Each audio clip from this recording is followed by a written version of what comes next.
What's up, hungry people? It's Sava here, and today we're making garlic knots. These garlic knots turn out so fluffy and light and airy and buttery and delicious and garlicky.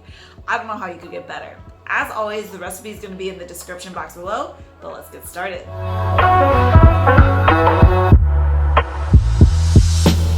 This recipe is super easy. I'm going to show you how to make the dough, and if you don't want to make the dough, if you don't have the time, because not everybody has the time for that, you can just buy dough from the store and go from there.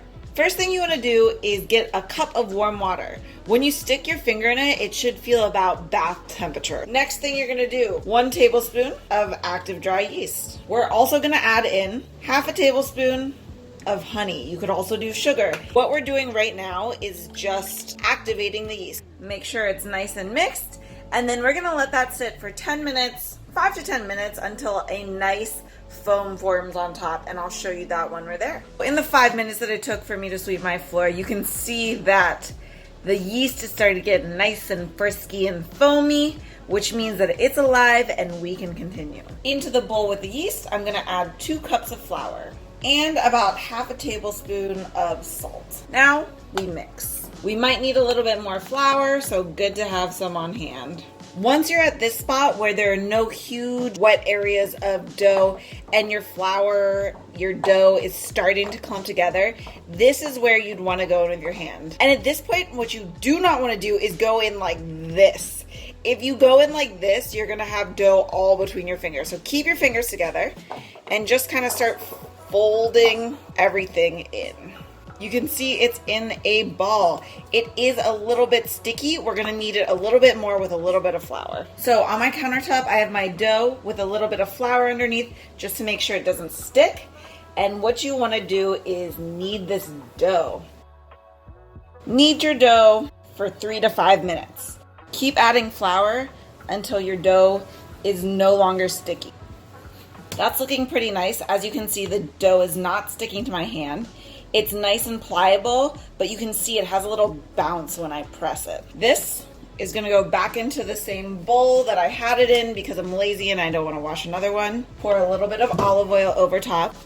What the olive oil is gonna do is make sure that the dough doesn't stick to the bowl and also that it doesn't dry out. You just wanna coat it in the olive oil and then either put a lid on it or cover it with saran wrap and let it sit for 30 minutes to an hour until it's doubled in size. So after 30-45 minutes, my dough has risen to double its size. I'm just gonna turn it out onto a lightly floured surface. Now, what you wanna do is just form this into some type of rectangular shape. You don't have to be super precise. Now I'm gonna cut this in half, into quarters, and then each of these into 4. So 1, 2, 3, 4. Okay, that one is way bigger than that one, but who cares? Next thing you want to do is take your little piece of dough, roll it out into a nice log snake, and if you know how to tie a knot, you're ready to go. So sometimes you got to pull a little bit. You just want to pull through like that. And you don't have to pull super tight because these are gonna rise and you don't want them to explode. This is gonna go onto our parchment lined tray.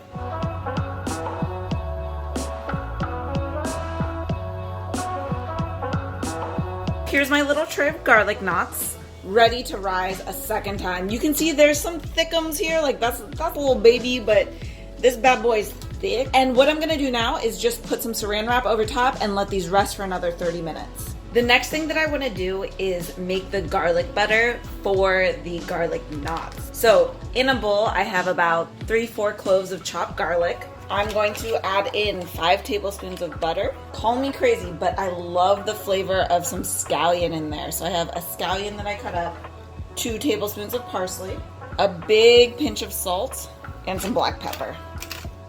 This I'm gonna melt together in the microwave and then let it sit so that all the flavor can kind of infuse in there. Let me show you it once it's melted. I'm actually just gonna add a little bit of garlic powder just to bump up the flavor. Let this sit until we're ready to bake. So our garlic knots have been sitting for about 30 minutes and you can see how much they've risen. What we're gonna do now is take this garlic mixture that we've made and brush it lightly over top each of these knots. Be gentle because you don't want to deflate these. I like to try to scoop some of the garlic onto each one as well. Now these go into the oven. These are the knots coming out of the oven. They smell insane. What we need to do though is just to finish them off, make them extra delicious by putting them in a bowl, putting the rest of our butter garlic mixture in there, and sprinkling in some Parmesan cheese. Toss these around. I'll also put just a little bit of olive oil in here to give them a nice shine. These smell crazy. All right, so here I have a little garlic knot.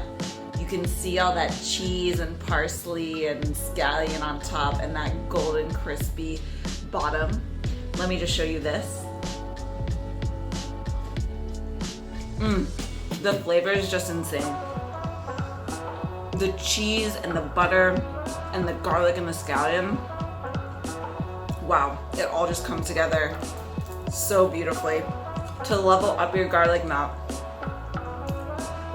dip it in some tomato sauce, some marinara. I'm actually making some meatballs right now, which a recipe will be coming for soon. But in the meantime, enjoy the garlic knots. As always, the recipe will be in the description box below. And thanks for cooking with me again. Bye. Do I have something in my teeth?